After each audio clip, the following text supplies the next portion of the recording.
పరిశుద్ధ గ్రంథం నుండి ప్రకటన గ్రంథం 11వ అధ్యాయం 1 నుండి 13 వచనాలు ఇలా ఉన్నాయి. ప్రకటన గ్రంథం 11వ అధ్యాయం 13 వచనాలు. మరియు ఒకడు చేతికర్ర వంటి కొలకర్ర నాకిచ్చి, నీవు లేచి దేవుని ఆలయమును బలిపీఠమును కొలత వేసి ఆలయములో పూజించు వారిని లెక్కపెట్టము. ఆలయమునకు వెలుపటి ఆవరణమును కొలత వేయక విడిచిపెట్టము. అది అన్యులకు ఇయ్యబడము. వారు 42 నెలలు పరిశుద్ధ పట్టణమును కాలితో తొక్కుదు. నేను నా 2 సాక్షులకు అధికారము ఇచ్చెదను. వారు గోనెపట్ట ధరించుకొని 1260 దినములు ప్రవచించుడు. వీరు భూలోకమునకు ప్రభువైన వాని ఎదుట నిలుచుచున్న 2 ఒలీవ చెట్లను దీపస్తంభములనై ఉన్నారు. ఎవడైనను వారికి హాని చేయ ఉద్దేశించిన ఎడల వారి నోట్ల నుండి అగ్ని బయలువడలి వారి శత్రువులను దహించవేయును. గనుక ఎవడైనను వారికి హాని చేయ ఉద్దేశించిన ఎడల అలాగున వాడు చంపబడవలెను. తాము ప్రవచింపు దినములు వర్షము కురవకుండా ఆకాశమును మూయుటకు వారికి అధికారము కలదు. మరియు వారికి ఇష్టమైనప్పుడల్లా నీళ్లు రక్తముగా చేయుటకును నానా విధములైన తెగుళ్లతో భూమిని బాధించుటకును వారికి అధికారము కలదు. వారు సాక్ష్యం చెప్పుట ముగింపగానే అగాధములో నుండి వచ్చు క్రూర మృగం వారితో యుద్ధము చేసి జయించి వారిని చంపను. వారి శవములు ఆ మహాపట్టణపు సంత వీధిలో పడియుండును. వానికి ఉపమాన రూపముగా సొదొమ అనియు ఐగుప్తు అనియు అచ్చట వారి ప్రభు కూడా సిలువ వేయబడెను. మరియు ప్రజలకును వంశములకును ఆయా భాషలు మాట్లాడు వారికి జనములకును సంబంధించిన వారు 3 దినములున్నర వారి శవములు చూచుచు వారి శవములను సమాధిలో పెట్టనీయరు. ఈ 2 ప్రవక్తలు భూనివాసులకు బాధించినందున భూనివాసులు వారి గతి చూచి సంతోషించుచు ఉత్సాహించుచు ఒకరికొకడు కట్నములు పుచ్చుకుందరు. అయితే ఆ 3 దినములున్నర అయిన పిమ్మట దేవుని యొద్ద నుంచి జీవాత్మ వచ్చి వారిలో ప్రవేశించను. గనుక వారు పాదములు ఊని నిలిచిరి. వారిని చూచిన వారికి మిగుల భయము కలిగెను. అప్పుడు ఇక్కడికి ఎక్కి రండని పరలోకము నుండి గొప్ప స్వరము తమతో చెప్పుట వారు విని మేఘారూఢులై పరలోకమునకు ఆరోహణమైరి. వారు పోవచుండగా వారి శత్రువులు వారిని చూచిరి. ఆ గడిలో గొప్ప భూకంపము కలిగినందున ఆ పట్టణములో 10వ భాగము కూలిపోయిను. ఆ భూకంపం వలన 7,000 మంది చచ్చిరి. మిగిలిన వారు భయక్రాంతులై పరలోకపు దేవుని మహిమ పరచరి. దేవుడు ఈ వచనాలను మన కొరకు ఆశీర్వదించునుగాక. ప్రార్థన చేసుకుని దేవుని వాక్యాన్ని మనం విందాం.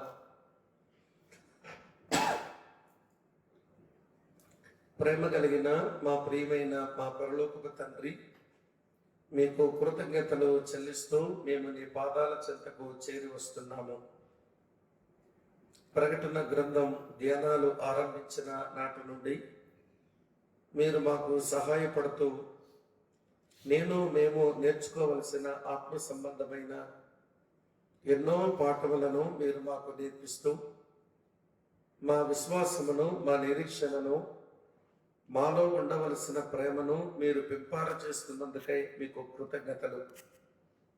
ప్రభువా, ఈ 11వ అధ్యాయం మొదటి 13 వచనాల సారాంశము కూడా మేము గ్రహించున్నట్లుగా మా ఎడల మీరే మీ కృపాకార్యం జరిగిస్తారు అని మమ్మల్ని మేము నీ కరుణ గల హస్తానికి అప్పగించుకుంటూ నీ సహాయాన్ని కోరుతూ యేసు ప్రభు నామంలోనే ప్రార్థిస్తున్నాము తండ్రి. Amen, amen. ప్రభు నందు ప్రియమైన స్నేహితులారా, ఈ ప్రకటన గ్రంథంలో ఉన్న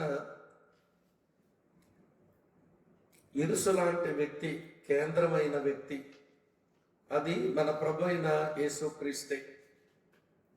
ఆయన మీద నుంచి మన దృష్టి ఈ గ్రంథం చదువుతున్నప్పుడు తొలగిపోతే ఈ పుస్తకం లోపల ఉన్న కీలకమైన సందేశాన్ని మనం కోల్పోతూ ఉంటాం. కాబట్టి ఆయన మీద మన కన్నులు అవి పక్కదారి పట్టకూడదు, మన పెడత్రోవ పట్టకూడదు. చాలాసార్లు ఈ పుస్తకం చదువుతూ ఉంటే పరిస్థితుల మీదకు మన దృష్టి వెళ్ళిపోతుంది. ఆ పరిస్థితుల గుండా వెళుతూ ఉన్న మనుషుల మీద మన లక్ష్యం నిలుస్తుంది.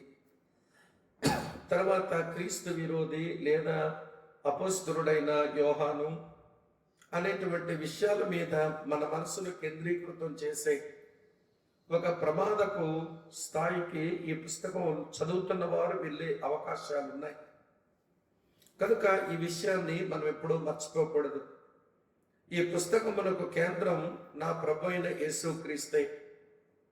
కనుక ఆయన ఈ పుస్తకంలో కూడా ఆయన చాలా మధ్యలో కేంద్రంగా ఉండడం అనేది ఇదివరకే కొంత జ్ఞాపకం చేశాను. ఈరోజు కూడా కొంచెం మీకు జ్ఞాపకం చేస్తాను. 1 నుంచి 3 అధ్యాయాలు మనం చూసినప్పుడు ఆయన సంఘముల మీద ప్రభువుగా ఆయన మనం చూస్తాం. ప్రభువు లేకుండా అక్కడ సంఘాలు లేవు. కనుక సంఘములకు ఆయన ప్రభువుగా మొదటి 3 అధ్యాయాల సారాంశాన్ని మనం చూస్తాం. 4-5 అధ్యాయాలలో సింహాసనాల మధ్యలో ఆయన గొర్రెపిల్లగా ఆయన మనకి కనబడతాడు. అది కూడా మనం 4-5 అధ్యాయాలు చదివినప్పుడు మనం ధ్యానం చేస్తూ వచ్చాము. తర్వాత 6వ అధ్యాయం నుంచి 18వ అధ్యాయం వరకు ఆయా దేశాల మీద, ఆయా ప్రజల మీద ఆయన సింహం లాంటి వాడు అని ఆయన తీర్పులు, ఆయన యొక్క ఉగ్రత కనపరచడాన్ని మనం చూస్తాం. 19వ అధ్యాయానికి వచ్చినప్పుడు వివాహ విందులో ఆ వధువు కలిగిన గొర్రె పిల్లకు ప్రేమ కలిగిన వాడుగా మనం చూడవచ్చు. ఆ గొర్రె పిల్ల వివాహ మహోత్సవమందు మిత్రులారా, ఆ గొర్రె పిల్ల వధువుకు ఆయన ప్రియుడుగా ఆయన ఉండడాన్ని మనం చూస్తాం. తర్వాత 20 నుంచి 22 అధ్యాయాలు మనం గమనిస్తే నిత్యత్వంలో ఆయన వెలుగుగా ఉండడాన్ని మనం చూస్తాం. ఇది ఈ పుస్తకంలో మన ప్రభు అయిన యేసుక్రీస్తు వారి యొక్క జర్నీ ఇలా జ్ఞాపకం చేస్తాం. మొదటి 3 అధ్యాయాల్లో ప్రభు ఆయన, 4-5 అధ్యాయాల్లో ఆయన గొర్రె పిల్ల, 6వ అధ్యాయం నుంచి 18వ అధ్యాయం వరకు ఆయన సింహం, 19వ అధ్యాయంలో ఆయన ప్రియుడు, 20 నుంచి 22 అధ్యాయాల్లో ఆయన వెలుగు. కనుక ఈ మాటలు ఇంగ్లీష్లో చెప్పుకోవడానికి చాలా బాగుంటాయి.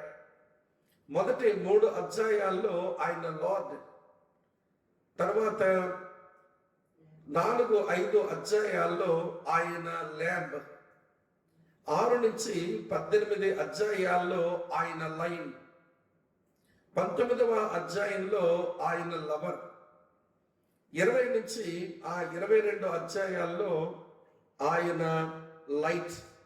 ఇలా ప్రభు యొక్క ప్రత్యక్షత ఈ పుస్తకంలో కనబడడం మనం గమనిస్తాం.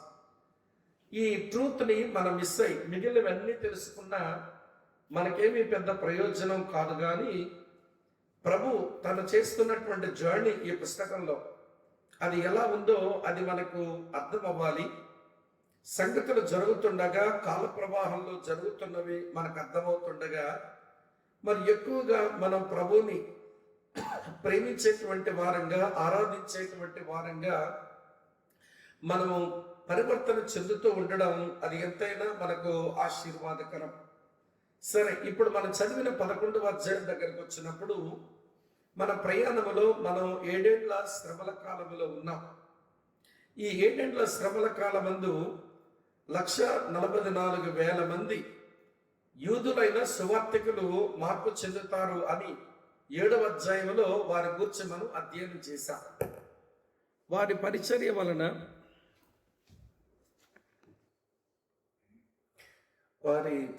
వలన మార్పు చెందినటువంటి కోట్ల కొలది అన్ని జనాంగాల గురించిన వివరణ నేను 7వ అధ్యాయం మీతో పంచుకున్నప్పుడు నేను మీకు చెప్పాను.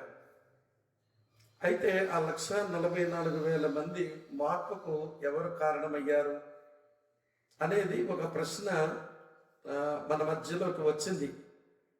ఈరోజు దాని యొక్క పరిష్కారాన్ని 11వ అధ్యాయంలో మనం చూస్తాం.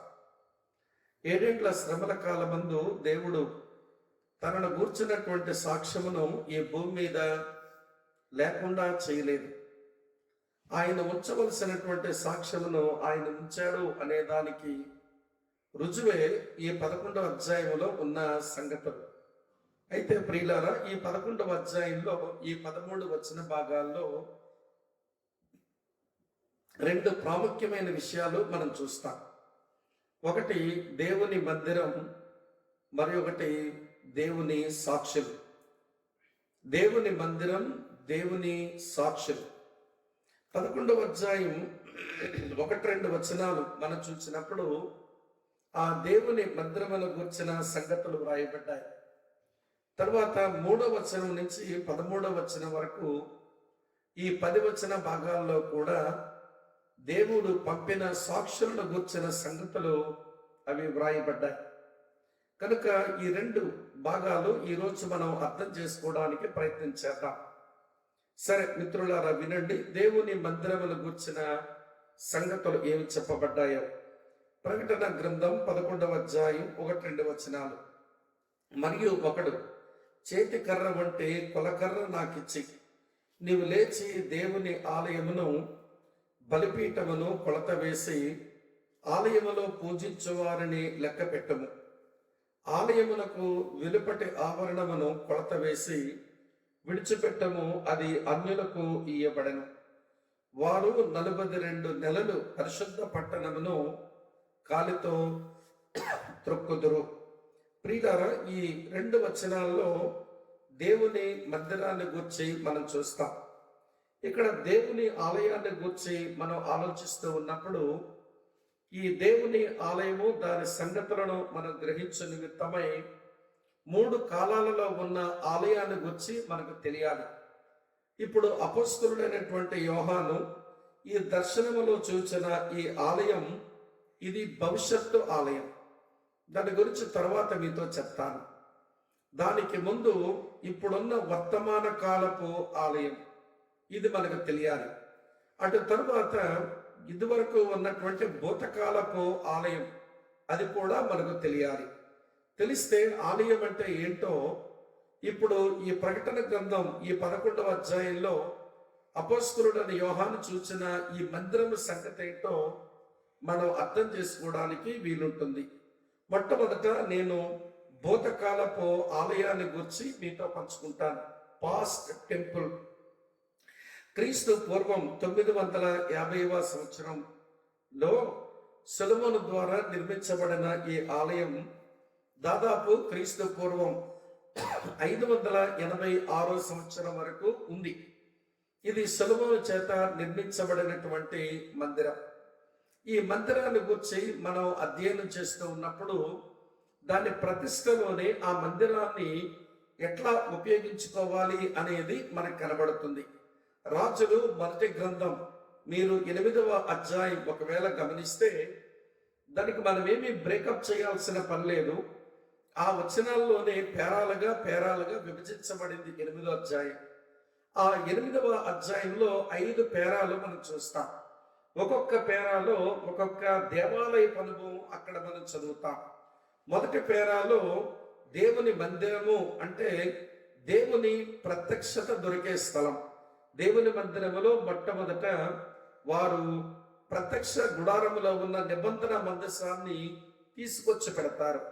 కనుక దేవుని మందిరం అంటే అక్కడ వాక్య ప్రత్యక్షత దొరికేది అని అర్థం. అటు తరువాత సొలొమోను 2వ పేరాలో లేచి నిలబడి దేవుడు ఎలాగా ఈ మందిరం కట్టడానికి తనకు సామర్థ్యం ఇచ్చాడో ఆ సంగతులన్నీ ఆయన సాక్ష్యం చెప్తాడు. కనుక దేవుని మందిరం అంటే దేవుడు తమ ఎడల చేసిన కార్యములను సాక్ష్యముగా చెప్పేటువంటి స్థలం అది. దాని సాక్ష్యపు మందిరం అని కూడా మనం పిలవచ్చు. అటు తర్వాత పేరాలో మనం చూసినప్పుడు సొలొమోను ప్రార్థన చేయటం ఆరంభిస్తాడు. అవి ఎక్కువ వచనాలు ప్రార్థన గురించే ఉంటాయి. సొలొమోను చేసిన ప్రార్థనే రాసి ఉంటుంది. కనుక దేవుని మందిరం అంటే అది ప్రార్థనా మందిరం, అక్కడ ప్రార్థనే జరగాలి అనేది కూడా మనకు తెలుస్తుంది. అటు తరువాత ప్రియమైన స్నేహితులారా, ప్రార్థన ముగించిన వెంటనే తరువాత పేరాలో సొలొమోను లేచి నిలబడి దేవునికి స్తోత్రాలు చెల్లించడాన్ని మనం చూస్తాం. అంటే దేవుని మందిరం అంటే దేవుణ్ణి స్తోత్రించి ఆరాధించే స్థలం అని అర్థం. తరువాత ఆ మందిర ప్రతిష్ట సమయంలోనే ఆయా దేశాల నుంచి వచ్చిన ప్రజలందరూ కూడా ప్రియులారా ఆ మందిరం దగ్గర కొన్ని దినములు ఉండి వారు కలిసి భోజనాలు చేస్తూ వారు సావాసం చేస్తారు. కాబట్టి దేవుని మందిరం అంటే అది సావాసపు స్థలము అని మనం గమనించాలి. కనుక భూతకాలపు మందిరములో క్రీస్తు పూర్వం 950లో నిర్మించబడిన ప్రతిష్ఠించబడిన మందిరం, ఆ మందిరం దైవ ప్రత్యక్షతతోనూ దేవుని గూర్చిన సాక్ష్యముతోనూ దేవునికి చేసే ప్రార్థనతోనూ దేవుని స్తోత్రించే అనుభవంతోనూ చివరికి దేవుని పిల్లలుగా సావాసం చేసే స్థలముగా ఆ మందిరం ఉండింది. అయితే క్రీస్తు పూర్వం 586వ సంవత్సరం యోధారాజైన సిద్కియా పాలన చేస్తూ ఉంటున్నప్పుడు యోధారాజైన సిద్కియా పాలనలో ఆ దేవాలయం కూలిపోవడాన్ని మనం చూస్తాం. సరే, అది భూతకాలపు మందిరములో అది పతనావస్థకు చేరిపోయిన మందిరం. మరలా దేవుడు తన ప్రజల ఎడల తన కనికరము చూపి జెరుబ్బాబెలు, యెహోషువ అలాగనే ఎజ్రా నాయకత్వంలో మళ్ళీ ఆ బబులోను ప్రాంతం నుంచి మీరు మరలా ఈ స్థలానికి తీసుకుని వచ్చి క్రీస్తు పూర్వం 444వ సంవత్సరంలో మళ్ళీ మందిర నిర్మాణాన్ని దేవుడు చేయించినాడు. ఆ మందిరం దాదాపు ప్రియమైన స్నేహితులారా క్రీస్తు పూర్వం 20వ సంవత్సరం వరకు చాలా బాగుంది ఈ మందిరం. ఈ మందిరాన్ని ఏ మందిరం అంటారంటే జెరుబ్బాబెలు మందిరం అని అంటారు. కారణం జెరుబ్బాబెలు నేతృత్వంలో అది నిర్మించబడింది కనుక. సొలొమోను మందిరం మొదటి మందిరం, జెరుబ్బాబెలు మందిరం రెండవ మందిరం. ఇది కూడా భూతకాలపు మందిరమే. సరే, ఈ మందిరంలో కూడా ఆ సొలొమోను నిర్మించినప్పుడు ఏమేమైతే ప్రాక్టీసెస్ మందిరంలో ఉన్నాయో అవే ఉండాలని దేవుడు ఆశించినప్పటికీ కూడా అవి కొంత లోటుగా వెలితిగా అనుభవాలు కనిపించినాయి. అందుకనే మలాకీ గ్రంథంలో మలాకీ ఆ మందిరం దగ్గరకు వచ్చినటువంటి యూదులను గురించి అతను మాట్లాడేటువంటి మాటలు మనం గమనిస్తే వారు ఆచారాలు అయితే చేస్తున్నారు కానీ వారి హృదయాలు దేవునికి చాలా దూరంగా ఉన్నాయి అనే విషయాన్ని మనం గమనిస్తాం. అటు తరువాత ప్రియులారా క్రీస్తు పూర్వం 20వ సంవత్సరంలో మళ్ళీ ఆ మందిరం కొంత చెడిపోయింది. దానికి కొంత రెనోవేషన్ జరిగింది, పునర్నిర్మాణం చేశారు. అది పునర్నిర్మాణం చేసిన తర్వాత వినండి, ఆ మందిరం దాదాపు క్రీస్తు శకం 70వ సంవత్సరం వరకు ఆ మందిరం ఉండింది. దాన్ని ఏ మందిరం అన్నారంటే హేరోదు మందిరం అన్నారు. కారణం హేరోదు ద్వారా ఆ మందిర నిర్మాణం జరిగింది కనుక ఆ పునర్నిర్మాణం చేసిన మందిరానికి హేరోదు మందిరము అని పిలిచారు. కాబట్టి చాలా జాగ్రత్తగా ఈ విషయాన్ని మీరు గమనించాలి. కనుక భూతకాలపు మందిరములో కొంత దేవుడు ఆశించినటువంటి భక్తి విధానాలు జరిగాయి. అదే సమయంలో వేషధారణ, నామకార్థత ఆ మందిరం దగ్గర కనబడింది. చివరికి టైటస్ అనేటువంటి రోమా చక్రవర్తి వలన ఆ మందిరం సర్వనాశనం చేయబడింది. దేవుని ప్రజలైన యూదులు ప్రపంచపు నలుమూలలకు చల్లాచెదురు అయిపోయినారు. అది భూతకాలపు మందిరమును గూర్చిన సంగతులు. సరే, దాన్ని పక్క పెట్టండి. ఇప్పుడు వర్తమాన కాలపు మందిరం. ఈ రోజున యెరూషలేములో ఏముంది అని అంటే, వినండి ప్రియమైన స్నేహితులారా, ఏ మందిరము ప్రజలందరూ వచ్చి ఆరాధించడానికి అనుకూలంగా నేడు కనబడడం లేదు. కారణం ఏంటో తెలుసా?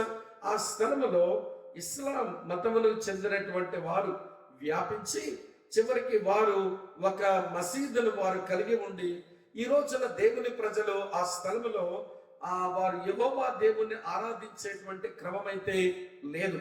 అయితే ఇశ్రాయేలీలు లేక యూదులు ఆ యెరూషలేము ప్రాంతాన్ని కొంత స్వాధీనపరుచుకుని కొంచెం ఆ విలాపపు గోడ దగ్గరకు వచ్చి కొంచెం విలపించేటువంటి అలవాటైతే ఉంది, కానీ యథావిధిగా భూతకాలంలో ఏదైతే జరుగుతూ వచ్చిందో ఆ క్రమం నేడైతే లేదు.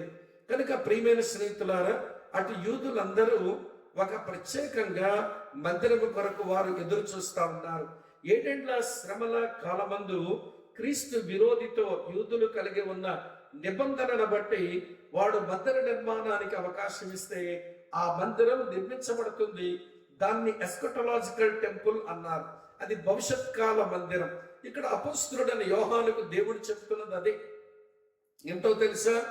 ఇగో ఈ దేవాలయము కొలతవి. ప్రియమైన స్నేహితులారా, ఈ దేవాలయమును దాని బలిపీఠమును కొలతవేయు, ఈ మందిరములో పూజించేటువంటి వారిని లెక్కపెట్టు అన్నాడు. వినండి ప్రియమైన స్నేహితులారా, భూతకాల మందిరం అది భూమి మీద లేకుండా అయిపోయింది. మరి వర్తమాన కాలంలో మందిరం లిటరల్ గా యెరూషలేములో అయితే లేదు, కానీ ఆధ్యాత్మికంగా దేవుడు ఒక ప్రజా గుంపునే ఒక మందిరముగా చేసుకుని మనుషుల దేవాలయాల్లో వసించి సంఘము అనబడ్డ దేవాలయంలో నేడు ఆయన వసిస్తూ ఉన్నాడు. అయితే భవిష్యత్తు మందిరం కూడా వినండి చాలా జాగ్రత్తగా. యూదులు వాళ్ళ ఆచార ప్రకారం వారికంటే ఒక మందిరం ఉండాలని తపనే గాని మెస్సియా కోరుకున్నటువంటి మందిరం ఏమిటో, ఆ మందిరం దగ్గర ఏది జరగాలన్నది ఆయన అభిలాషో అవన్నీ మర్చిపోయి యథావిధిగానే ప్రియులారా ఆచారాలకు ఏమీ తక్కువ లేకుండా వారి మందిరానికి వస్తున్నారు, పూజిస్తున్నారు. కానీ వారి హృదయాలు నిజంగా దేవుని యందు విశ్వాసములోనికి వచ్చాయా, లేక మందిరం మేము కలిగి ఉన్నాము అనేటువంటి అతిశయానికి వారి మందిరము కలిగి ఉండి వారు సంబరపడుతున్నారు, కానీ వారి హృదయాలు దేవుని సన్నిధికి దేవునిగా చాలా దూరంగానే ఉన్నాయి. అలాంటి నేపథ్యంలో వినండి చాలా జాగ్రత్తగా, అది ఒక స్పెషల్ ప్లేస్. మందిరం అంటే యూదుల భక్తి జీవితానికి అది ఒక ప్రత్యేకమైనటువంటి స్థలం. భవిష్యత్తులో ఆ 7 ఏండ్ల శ్రమల కాల సందర్భంలో మొత్తానికి మందిరం అయితే వెలిసింది. ఆ మందిరంలో పూజించేవారు వచ్చి పూజించిపోతున్నారు. అలాంటి నేపథ్యంలో కొంత సమయం దేవుడు అనుమతించి మిత్రులారా అది అపవిత్రపరచబడ్డానికి వదిలేమన్నాడు. ఇది మీరు ఆలోచిస్తున్నప్పుడు క్రీస్తు పూర్వం వినండి ప్రియమైన స్నేహితులారా 606వ సంవత్సరం నుంచి బబులోనీయులు వచ్చి యెరూషలేము ఆ పరిశుద్ధ పట్టణాన్ని తొక్కుతూనే ఉన్నారు. అది గతంలో వినండి అన్యజనులు తొక్కారు. ఇప్పుడు భవిష్యత్తు కాల మందిరం దగ్గర మళ్ళీ అదే అన్యజనులు వచ్చి దీన్ని అపవిత్రపరిచి మళ్ళీ తొక్కుతారు. యేసుక్రీస్తు ప్రభు చెప్పిన ప్రవచనంలో ఉన్న మాట అదే. నేను జ్ఞాపకం చేస్తాను చూడండి. యేసు ప్రభు వారు ప్రవచనంలో చెప్పిన మాట అదే. మత్తయి సువార్త మీ కొరకు చదువుతున్నాను చూడండి. మత్తయి సువార్త 24వ అధ్యాయం చదువుతున్నాను. ఈ మంచి మాట 15వ వచనం. కాబట్టి ప్రవక్త అయిన దానియేలు ద్వారా చెప్పబడిన నాశనకరమైన హేయ వస్తువు పరిశుద్ధ స్థలమందు నిలుచుట మీరు చూడగానే చదువువాడు గ్రహించునుగాక. ఈ మాటనే అపొస్తలుడైన పౌలు కూడా తను తెస్సలోనిక సంఘానికి వ్రాసిన పత్రికలో ఈ సంగతిని తను ప్రస్తావిస్తారు. నేను చదువుతాను చూడండి. తెస్సలోనిక రాసిన 2వ పత్రిక 2వ అధ్యాయం నేను 4వ వచనం చదువుతున్నాను. ఏది దేవుడు అనబడనో, ఏది పూజింపబడనో దానినంతటిని ఎదిరించుచు దాని అంతటికి పైగా వాడు తను తాను హెచ్చించుకొనుచు తాను దేవుడనని తన్ను కనపరుచుకొనుచు దేవుని ఆలయములో కూర్చుండును. కనుక భవిష్యత్తు మందిరంలో జరిగేది ఏంటో బహు స్పష్టంగా మనం లేఖనాల వెలుగులో చూస్తున్నాం. కనుక ప్రియమైన స్నేహితులారా వినండి, భూతకాలపు మందిరాలన్నీ దేవుని ప్రజల పాపమును బట్టి, దేవుడు తీర్చిన తీర్పును బట్టి అవి నాశనమవుతూనే వచ్చాయి. వర్తమాన కాలంలో ఇక రాళ్ళు, ఇటుక, లేకపోతే ఆ ఇనుము, ఇత్తడి, బంగారము అనే వాటితో చేయబడిన ఆ ఆలయం ఇప్పుడు దేవుడు నివసించేదాన్ని కోరుకోలేదు, కానీ మానవ దేహాలను ఆలయంగా చేసుకొని అందులో వసించడానికి ఇష్టపడ్డాడు. అది వర్తమాన కాలపు దేవుని మందిరం. భవిష్యత్తు కాలంలో యూదులు మెస్సీ అయిన యేసుక్రీస్తును అంగీకరించక, ఆయన ద్వారా వచ్చేటువంటి పాప క్షమాపణ వారు తెలుసుకోక, ఆయన ద్వారా పవిత్రీకరించబడే అవకాశం ఉందని ఎరగక, ఆయనకు సమీపస్తులయ్యే భాగ్యం ఉందని ఎరగక, మళ్ళీ మందిరము కట్టి యాజక వంశము నుంచి వచ్చిన యాజకుడిని ఏర్పాటు చేసుకుని ఒక ఎర్ర పెయ్యను అర్పించి, మళ్ళీ బలులు అర్పించి, బలులే మా పాపాన్ని క్షమిస్తాయి, మేము పవిత్రీకరించుకోవడానికి మా యోధా మతం ఇచ్చినటువంటి ఆచారాలే మమ్మల్ని పవిత్రపరుస్తాయి, కనుక దేవుని సన్నిధిని సమీపించడానికి మళ్ళీ మాకు మధ్యవర్తి దొరికాడు అని ఒక ప్రధాన యాజకుని మీద ఆధారపడే ఒక ఆచారపు భక్తిలో వారు కొనసాగించే ఆ చెడ్డ రోజులు కూడా భవిష్యత్తులో ఉన్నాయి. అయితే ప్రియులారా, అటువంటి నేపథ్యంలో దేవుడు తన ఇద్దరు సాక్షులను ఈ భూమి మీదకే పంపనై ఉన్నాడు. దేవాలయం గురించి ఆ 2 వచనాల సారాంశం అది అర్థమైతే మనకి సరిపోతుంది. ఇప్పుడు ఇద్దరు సాక్షులు కూర్చున్న కొన్ని ప్రాముఖ్యమైన విషయాలు జ్ఞాపకం చేస్తాను. రండి, మొదటి సంగతి నేను చెప్తాను. ఇద్దరు సాక్షుల గురించి కొంతమంది బైబిల్ పండితులు, కొంతమంది ఆలోచించే వాళ్ళు చెప్పేది ఏంటంటే అది అలంకారంగా చెప్పబడిన మాట అండి. దేవుడు పాత నిబంధన, కొత్త నిబంధన అని ఆ 2 పుస్తకాల సారాంశాన్ని వాడుతారు అని అన్నారు. కానీ అది చదువుతూ ఉంటే వాస్తవంగా అది నిజము అని ఎవరము అనం. ఎందుకంటే చాలా స్పష్టంగా ఇద్దరు సాక్షులు కూర్చున్న డిస్క్రిప్షన్ అంతా మనం చూసినప్పుడు ఎవరో వారి సంగతి ఏంటో మనం అర్థం చేసుకోవడానికి వీలుంది. రండి, ఆ సంగతులను నేను మీకు జ్ఞాపకం చేస్తాను. ప్రకటన గ్రంథం 11వ అధ్యాయం 3 నుంచి 13 వచనాల్లో వారిని గుర్చిన వివరణలో 5 ప్రాముఖ్యమైన సంగతులు ఉన్నాయి. అందులో మొట్టమొదటి విషయం ఏంటో తెలుసా? వారు మనుషులు, వారు వ్యక్తులు, దే ఆర్ పీపుల్. దేని బట్టి వారు ప్రజలు అని చెప్తున్నాము, దేని బట్టి వారు వ్యక్తులు అని చెప్తున్నాము, దేని బట్టి వారు మనుషులు అని చెప్తున్నామంటే, మనుషులు ధరించుకున్నట్టుగా వారు గోనెపట్ట ధరించారు, మనుషులు మాట్లాడినట్లుగా వారు ప్రవచనాలు మాట్లాడుతున్నారు, మనుషులు మరణించినట్లుగా వారు కూడా మరణించారు. వారి క్లోతింగ్, వాళ్ళ ప్రీచింగ్, వాళ్ళ డెత్, ఈ 3 కూడా వాళ్ళ పర్సన్స్. ఇవి అలంకార రూపంగా, సింబల్స్ గా చెప్పబడిన విషయం కాదు. ఇది లిటరల్ గా, అక్షరార్థంగా వారు ఇరువురు వ్యక్తులే, వారు ఇరువురు మనుషులే అని మనకు తేలుతుంది. ఇది ఒక సంగతి. రెండవ సంగతి మీతో చెప్పనివ్వండి ప్రియులారా. రెండవ సంగతి ఏంటంటే వీరు ఇరువురు ప్రవక్తలు అని మనం గమనించాలి. They are prophets. చూడండి, 3వ వచనం చదువుతాను.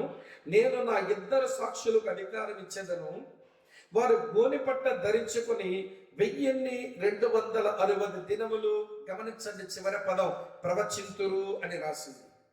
మళ్ళీ 6వ వచనం చూడండి. తాము ప్రవచింపు దినములు వర్షము కురవకుండా ఆకాశమును మూయుటకు వారికి అధికారము కలదు, మరియు వారికి ఇష్టమైనప్పుడల్లా నీళ్లు రక్తముగా చేయుటకును నానా విధముల తెగుళ్లతో భూమిని బాధించుటకును వారికి అధికారము కలదు. వారు ప్రవచింపు దినములు అనే మాట మనం చూస్తాం. తర్వాత స్నేహితులారా 10వ వచనం వచ్చి చూడండి. 10వ వచనం ఏమి రాస్తుంది అనగా ఈ ఇద్దరు ప్రవక్తలు అని మాట మనం చూస్తాం. ఇక్కడ ఒక విషయం తెలియాలి మనకి. ప్రవక్త అంటే ప్రవక్త యొక్క పనేంటో బైబిల్ పరిచయం ఉన్న మనమే సరిగా చెప్పగలం. వినండి, ప్రవక్త అనగా 3 పనులు ఖచ్చితంగా చేయవలసిన వాడై ఉండాలి. నెంబర్ 1, అందులో మొదటి పని ఏమిటి అంటే దేవుని యొద్ద నుంచి సందేశాలు తీసుకుని మనుషుల ముందు దాన్ని చెప్పాలి. అంటే దేవుని యొక్క సత్యాన్ని ప్రొక్లైమ్ చేయాలి. అది యొక్క ప్రాఫిటిక్ జాబ్. రెండవ పని ఏమిటి అంటే భవిష్యత్తు ఏమి జరగనై ఉందో ఆ భవిష్యత్తు సంగతులను గురించి మనుషులకు ఆయన వివరించాలి, ప్రిడిక్షన్స్ చేయాలి. భవిష్యత్తు సంగతుల గురించి ఆయన చెప్పగలిగిన వాడై ఉండాలి.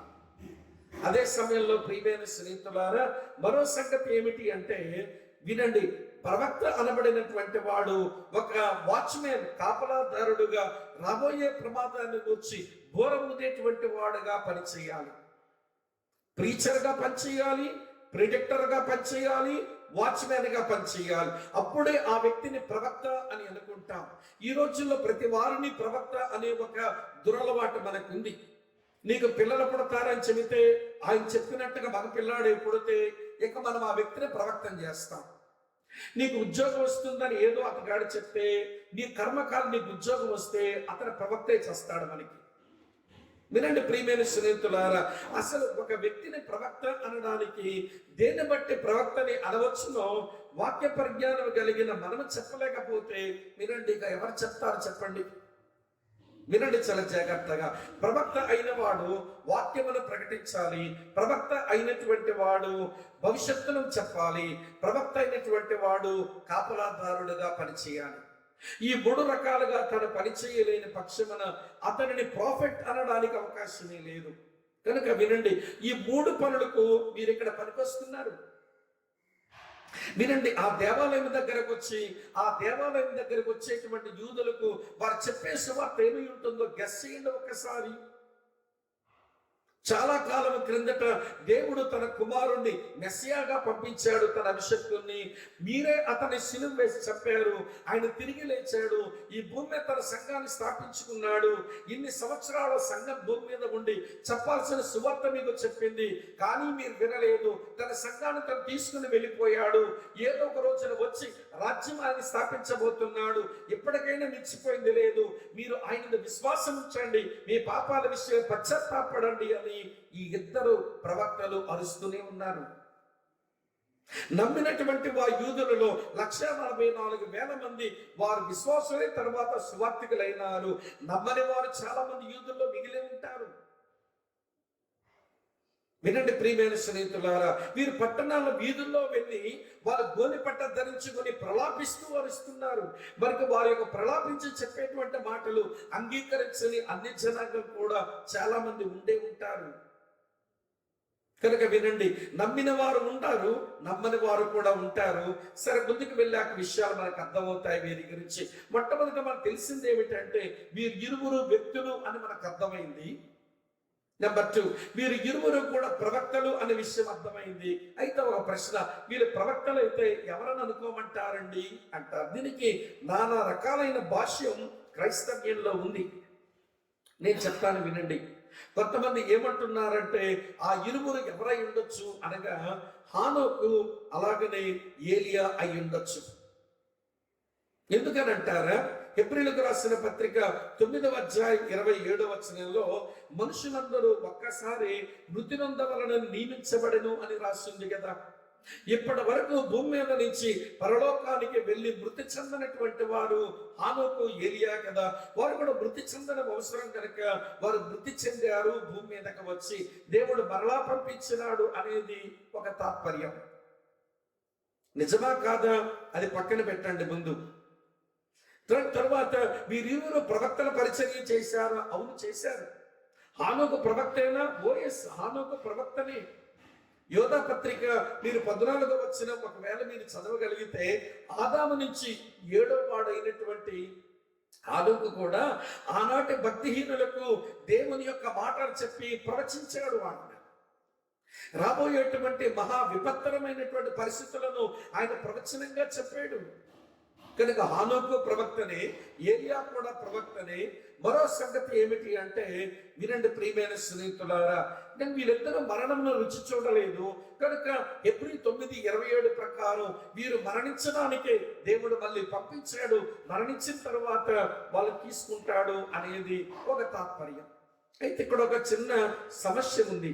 ఏమిటా సమస్య అంటే సంఘంలో చాలా మంది ప్రభు ఆగమనంలో చావకుండానే లేపబడతారు కదా, మరి వీళ్ళకి చావు ఎక్కడి నుంచి వస్తుంది అనే ప్రశ్న వస్తుంది. కనుకనే ఇలాంటి పరిస్థితుల్లో హానోకు ఏలియా అవ్వకపోవచ్చు అనేది ఒక తాత్పర్యం. మరికొంతమంది ఏమని అంటున్నారంటే అది ఖచ్చితంగా ఏలియా అలాగనే మోషే అయ్యే అవకాశం ఉందండి అన్నారు. ఎందుకు ఏలియా మోషే అయ్యే అవకాశం ఉంది అంటే, ఏలియా ఎలాగైతే అగ్నిని భూమి మీదకి కర్మేలు పర్వతం మీద దింపినవాడో, అట్లనే ఈ ఇద్దరు సాక్షుల్లో వారు చేసే పని, వారు అగ్నిని దించుతున్నారు.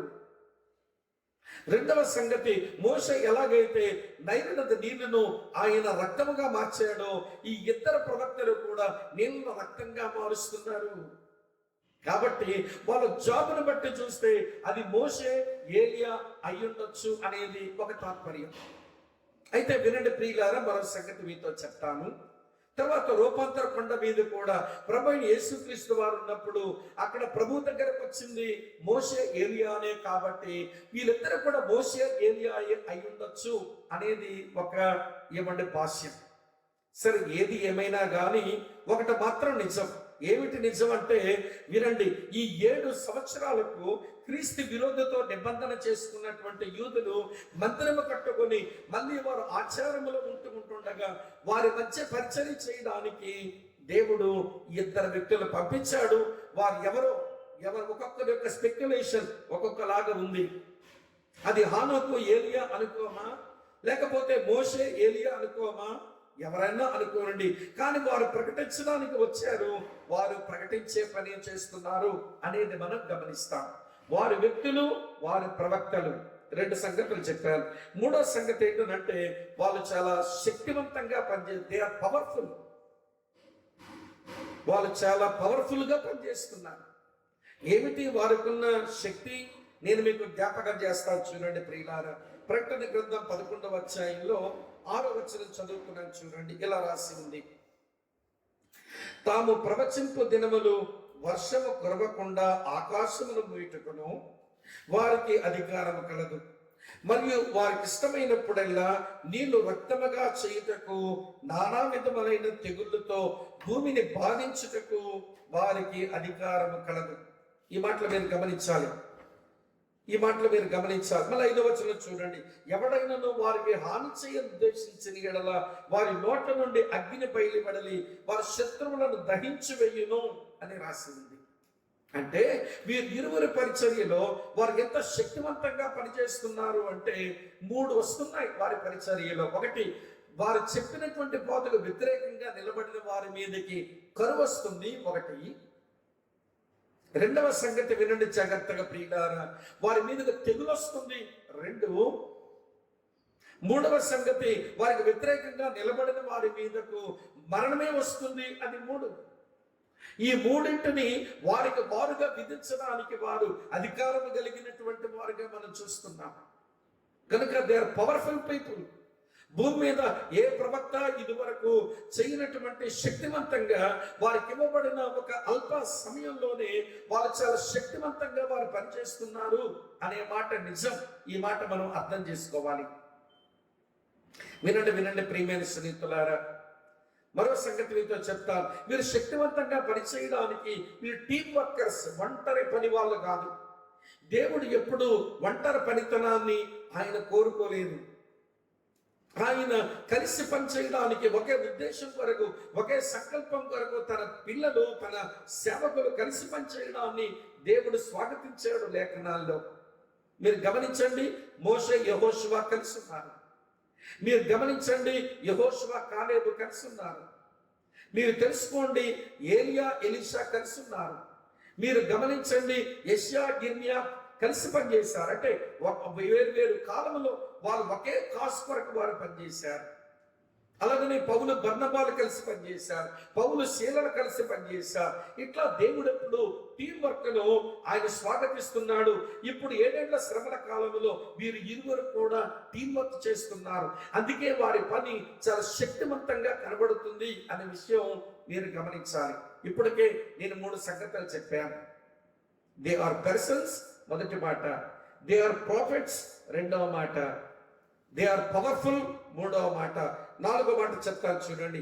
4వ మాట ఏంటంటే దే ఆర్ పెర్సిక్యూటెడ్, వారు హింసించబడ్డారు. 7వ వచనం నుంచి 10వ వచనం వరకు వారు హింసించబడే విధానాన్ని మనం చదువుతాం ప్రియులారా. చూడండి 11వ వచనంలో, వారు సాక్ష్యము చెప్పుట ముగింపగానే అగాధములో నుంచి వచ్చి క్రూర మృగం వారితో యుద్ధము చేసి జయించి వారిని చంపును. వారి శవములు ఆ మహాపట్టణపు సంత వీధిలో పడి ఉండును. వానికి ఉపమాన రూపముగా సొదొమ మరియు ఐగుప్తు అని పేరు. అచ్చట వారి ప్రభు కూడా సిలువ వేయబడెను. మరియు ప్రజలకును వంశకులను ఆయా భాషలు మాట్లాడు వారికి జనములకు సంబంధించిన వారు 3 దినములుండగా ఆ శవములను చూచుచు వారి శవముల సమాధిలో పెట్టనియరు. ఆ 2 ప్రవక్తలు భూనివాసులను బాధించినందున భూనివాసులు వారి గతి చూచి సంతోషించుచు ఉత్సాహాలు చేసుకుంటూ ఒకరికొకరు కట్నాలు ఇచ్చిపుచ్చుకుంటారట. ఈ 7 నుంచి 10 వచనాల్లో మనకు కనబడుతున్నది ఏమిటో తెలుసా ప్రియులారా? వారు హింసింపబడుతున్నారు. ఎవరి చేత హింసించబడుతున్నారు అని అంటే, ఆ దేవాలయం దగ్గరకు వచ్చి ఆ యెరూషలేము పట్టణాల్లో ప్రకటించినప్పుడు యోధా మత నిష్ట కలిగిన వారి వలన మధ్య ఆయనకి సమస్య, వారి ఇరువురికి సమస్య హింస ఉంది. తర్వాత ఇప్పుడు సముద్రములో నుంచి లేచిన లేక అగాధములో నుంచి వచ్చిన క్రూర మృగం అని ఉంది. ఇక్కడ అగాధము నుంచి వచ్చిన క్రూర మృగం అనే మాట 13వ అధ్యాయం 1వ వచనంలో వినండి ప్రియ. సముద్రములో నుంచి వచ్చిన క్రూర మృగం అనే మాట, క్రూర మృగం అనే మాట ఇక్కడే మొట్టమొదటి ఆరంభమైంది. ఈ మాట ప్రకటన గ్రంథంలో 36 సార్లు ప్రస్తావించబడింది. ఈ 36 సార్లు ప్రస్తావించబడిన ఈ క్రూర మృగం ఎవరు అంటే వాడు క్రీస్తు విరోధి. ప్రియులారా, వాడు వీరితో యుద్ధం చేసి వీరిద్దరిని చంపుతాడు అని చాలా స్పష్టంగా రాసి ఉంది. చంపుతాడు. చంపబడిన వారి శవాలు 3.5 దినములు అలానే ఉంచబడతాయి. సమాధులు కూడా ప్రజలు పెట్టనివ్వరట. ఎందుకంటే దేవుని తట్టు తిరగమని వారు పిలుపునిస్తుంటే తిరగక, వినండి ప్రియుల, వాళ్ళని హాని చేద్దామని ప్రయత్నం చేస్తే వీరుకున్న అధికారం చేత వారు పనిచేస్తున్నప్పుడు మృతి చెందినటువంటి వారు, వారి కుటుంబాలకు చెందిన వారు వీళ్ళ మీద పగబెట్టుకొని వారు చచ్చినటువంటి రోజున వీరు వినండి యాంటీ క్రిస్మస్ చేసుకుంటున్నారు. Anti Christmas. క్రైస్తుది క్రిస్మస్, యాంటీ క్రైస్తుది యాంటీ క్రిస్మస్. వినండి, కట్నాలు ఇచ్చిపుచ్చుకుంటారట. వినండి, ఒకరి దగ్గర ఒకరేమో వారు ఉత్సాహించి సంబరాలు చేసుకుంటారట. అలాగా ఆ 2 సాక్షులు వారు హింసించబడతారు అని చాలా స్పష్టంగా రాసి ఉంది. హింసించబడిన వారు మరణించారు. మరణించిన వారి దేహాలు అవి సమాధిలో పెట్టబడలేదు. ప్రపంచంలో అందరూ చూస్తారు. అందరూ చూస్తారు. పిల్లలు, అది ఎలా నెరవేరుతుందో ఈ రోజున టెలివిజన్, ఇంటర్నెట్ వచ్చిన తర్వాత ప్రపంచమంతా ఇవ్వండి ఒక దగ్గర జరిగిన సంగతి అందరూ ఒకేసారి చూడగలరనే మాట ఒకప్పుడు మనకు కొంచెం ఆశ్చర్యం కలిగించే మాటేమో కానీ నేటి తరములో ఇది చాలా సునాయాసంగా ఇది జరుగుద్దని మనం చెప్పచ్చు. కనుక వినండి ప్రియులారా, వీరు ఇరువురు వ్యక్తులు, వీరు ఇరువురు ప్రవక్తలు, వీరు ఇరువురు శక్తి గలవారు, వీరు ఇరువురు హింసింపబడిన వారు. చివరి మాట చెప్తాను వినండి. చివరి మాట ఏంటో తెలుసా? వీరిరువురు భద్రము చేయబడిన వారు. They are preserved. వారు భద్రము చేయబడిన వారు. చదువుతాను 11వ వచనం నుంచి. అయితే 3 దినములున్నరైన పిమ్మట దేవుని యొక్క జీవాత్మ వచ్చి వారిలో ప్రవేశించెను. గనుక వారు పాదములు నిలిచి వారిని చూసిన వారికి మిగుల భయము కలిగెను. అప్పుడు ఇక్కడికి ఎక్కిరండని పరలోకం నుంచి గొప్ప స్వరము తమతో చెప్పుట వారు విని మేఘారూఢులై పరలోకమునకు ఆరోహణమైరి. వారు పోవచ్చుండగా వారి శత్రువులు వారిని చూసిరి. ఆ గడియలోనే గొప్ప భూకంపము కలిగినందున ఆ పట్టణములో 10వ భాగము కూలిపోయేను. ఆ భూకంపం వల్ల 7,000 మంది మనుషులు చచ్చేరి. మిగిలిన వారు భయభ్రాంతులై పరలోకపు దేవుని మహిమపరిచింది. ఈ విషయాలు నాకేమి జ్ఞాపకం చేస్తున్నాయి అంటే 3.5 దినములైన తర్వాత దేవుడు తన జీవాత్మనివ్వగా వారు మళ్ళీ పునరుత్థానం చెందుతున్నారు.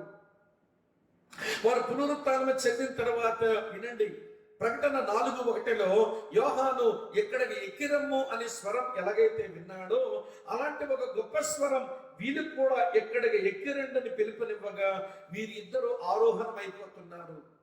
ఆ సందర్భంలో ఒక 3 సంఘటనలు జరిగినాయి. ఆ 3 కూడా గొప్ప గ్రేట్ అనే మాట ఉపయోగించబడింది. ఇక్కడ మీరు గమనించండి, 3 గ్రేట్స్ ఉన్నాయి. అందులో మొదటి గ్రేట్ ఏంటో చదువుతాను చూడండి ప్రియమైన స్నేహితులారా. ఇలా వ్రాసి ఉంది, చదువుతున్నాను చూడండి. మేఘారూఢులై పరలోకమునకు ఆరోహణమైరి. వారు పోవచ్చుండగా వారి శత్రువులను వారు చూచిరి. ఆ గడియలోనే గొప్ప భూకంపము కలిగినందున, గ్రేట్ ఎర్త్క్వేక్.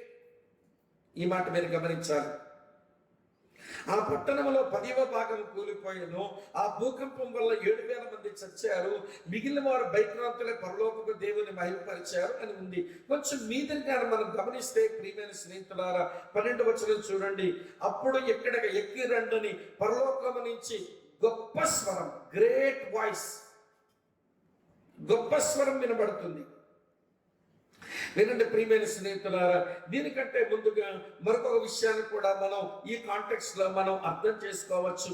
నేను మీకు జ్ఞాపకం చేస్తాను. చివరి 11వ వచనంలో, అయితే వినండి, అయితే ఆ 3 దినముల పిమ్మట దేవుని యొక్క జీవాత్మ వచ్చి వాళ్ళు ప్రవేశించడం కనుక వారి పాదములు నిలిచింది.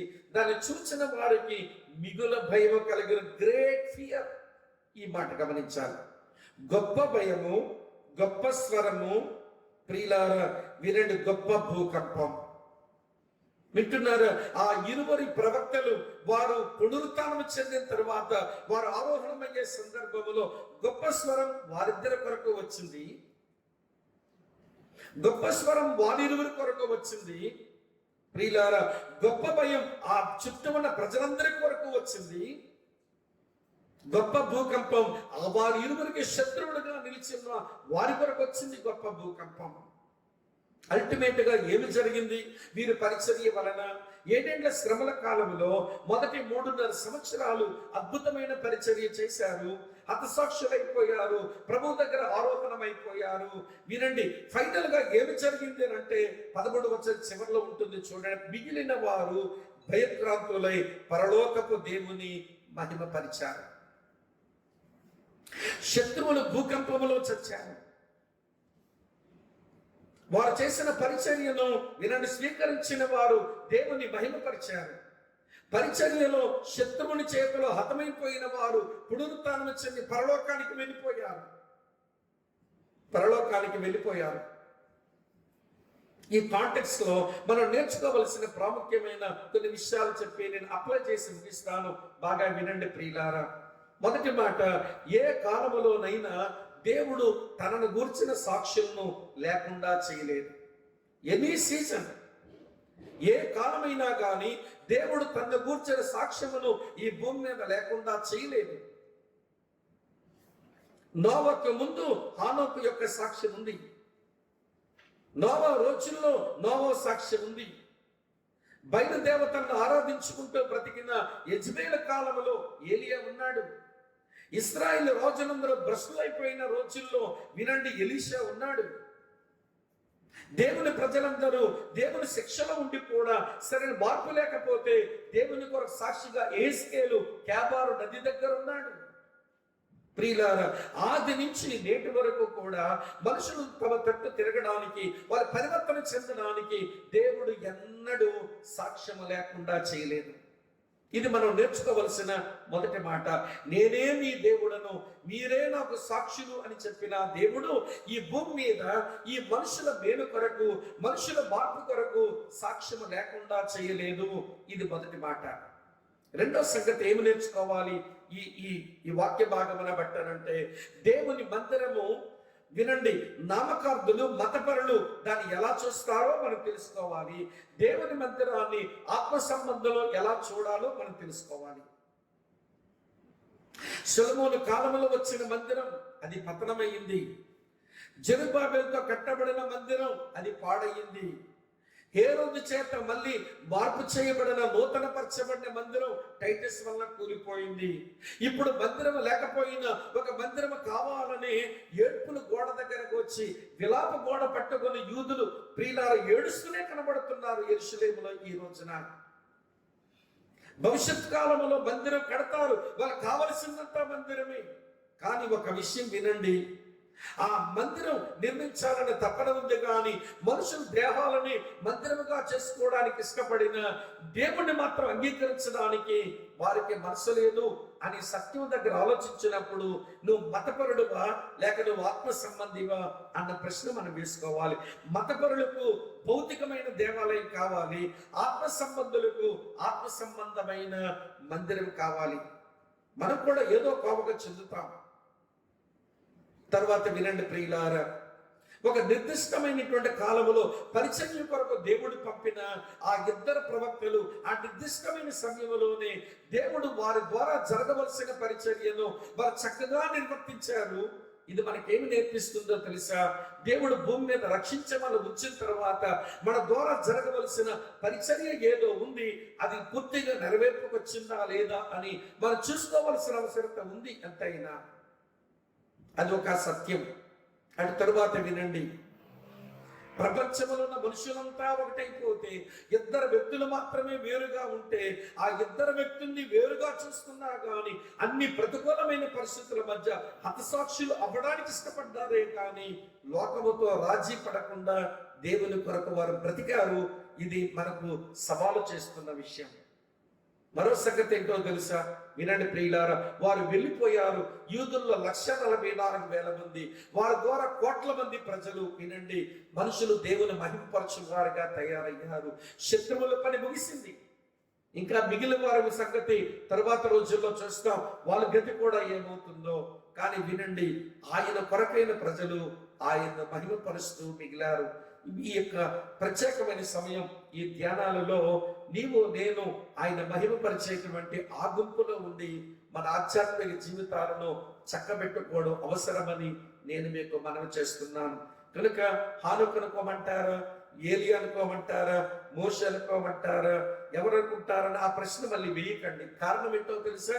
ఒక్కొక్క కోణంలో ఆలోచించినప్పుడు వాళ్ళిద్దరు అనిపిస్తుంది, లేక వీళ్ళిద్దరు అనిపిస్తుంది. వాళ్ళు ఎవరో మనకు తెలియదు.